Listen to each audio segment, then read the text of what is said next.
Danışmışsınız ki, Nəsimi filmi ekranlara çıxandan sonra bir uşaq belə evdə hər gün ağlayırmış ki, o dayının ayağını soyublar.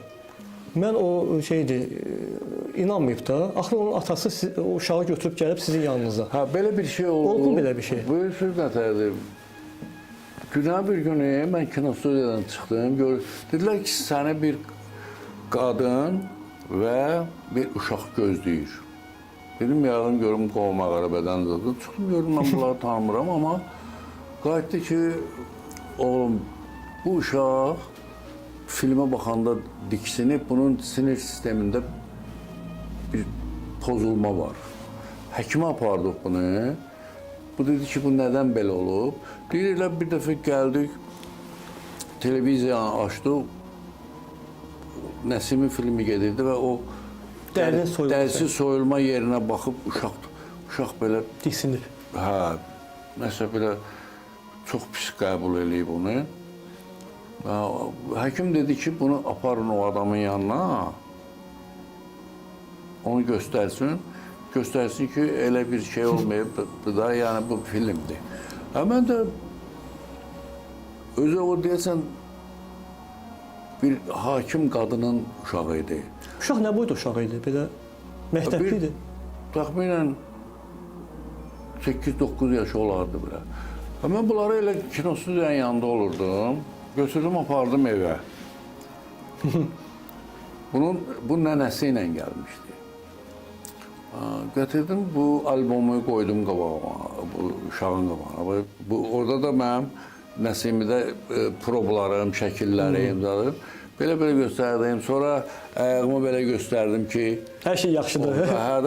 Nəsə uşaqda bir inam yarandı ki, ha bax həmin adamam mən, amma o kinodur, belədir. Yəni uşaq İnandı. O şeydən diksinib, onda müəyyən belə psixoloji bir xəstəlik yaranmışdı. Əslində bu da kinonun gücüdür ha. Belə yəni uşağa necə təsir edib ki, o inanıb buna. Bəli.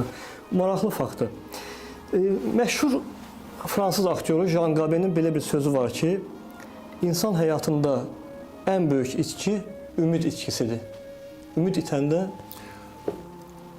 sizcə, Rasim bəy? Ümid axırda ölür. Yəni, ümidsiz yaşamaq çətindir. Ümidsiz yaşamaq, o, bilirsiniz nədir? O depressiyadır. Yəni, insan hər şeydən küsür, sabaha inamı yox. O böyük bir xəstəlikdir. Üzr istəyirəm, Rasim bəy, depressiya dediniz, Nəsimidən öncə mən bildiyimə görə depressiyaya görə siz yatmışsınız müalicədə. Bəli, olur. Elə Nəsimidən sonra da bir 10 il bundan qabaq da məndə olmuşdu. Müəyyən hadisələr olmuşdu.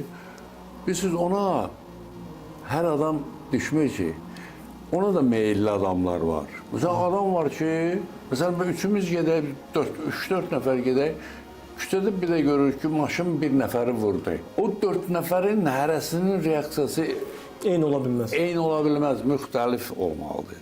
Çünki ayrıca bir fərdik də biz.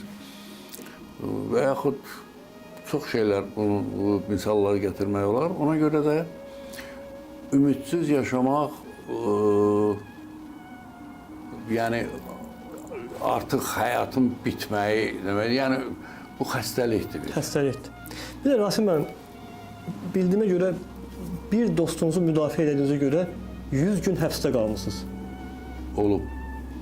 Dostunuza görə olub? Olub. O vaxtı belə bir şey oldu. O, mənim dostum dava elədi bir nəfərlə. Mən də yanındaydım. Onda hələ məşhur vaxtlar deyildi. Yox, mən 3-cü kursda oxuyordum. İnstitutda oxuyordum, heç kim tanımırdım. Amma ara bir deyəsən, bir-iki dəfə televiziyada şehizad oxumuşdum, hekayə oxumuşdum. O vaxt bir dənə televiziya var, AzTV. Hələ o da rəhmətli Müxlis Cənizadə aparmışdı mən ora, mənim müəllimim idi. Belə bir şey oldu, bu da çıxdı, bu zərər çəkmiş də çıxdı. O vaxt Respublika prokuroru vardı, Qambay Məmmədov, onun qohumu. Ona görə də bu işə köməyə eləmək istəyən olmadı. uzandı. Və 100 gün keçdi. Təxminən 100 gün daha. Sonra ən nəhayət bu ziyan çəkən bir dəfə şey elədilər, Şikayəti. vaxt təyin elədilər ki, məhkəməyə gəlsin. İkinci dəfə, üçüncüdə artıq gəlmədi, onsuz elədilər. Aa, Yəni gəlmədi də. gəlmədi. Amma 100 gündə böyük rəqəm daha, yəni orada qalmaq. Bilirsiniz, mən arzu eləməzdim heç kimi almağı, amma Çətin idi, hə, Rasim müəllim, orada. çox yox, mən təsəvvür edirəm, mən elə bildim ki, hər şey bitdi. O bir dərsdir, amma hamı üçün yox. Məsələn, adam var ki, meyllənir ora. Amma mən demirəm, insan formalaşmaq üçün mütləq ora düşməlidir. Yox, indi həyat da ola bilər. Həyat da, məsələn, Stalində də olub bu. Bəli. Mən indi özüm onlarla tutmuram. Məsələn, Hamının, yəni çox məşhurların həyatında olub. Çox məşhurların həyatında olub da.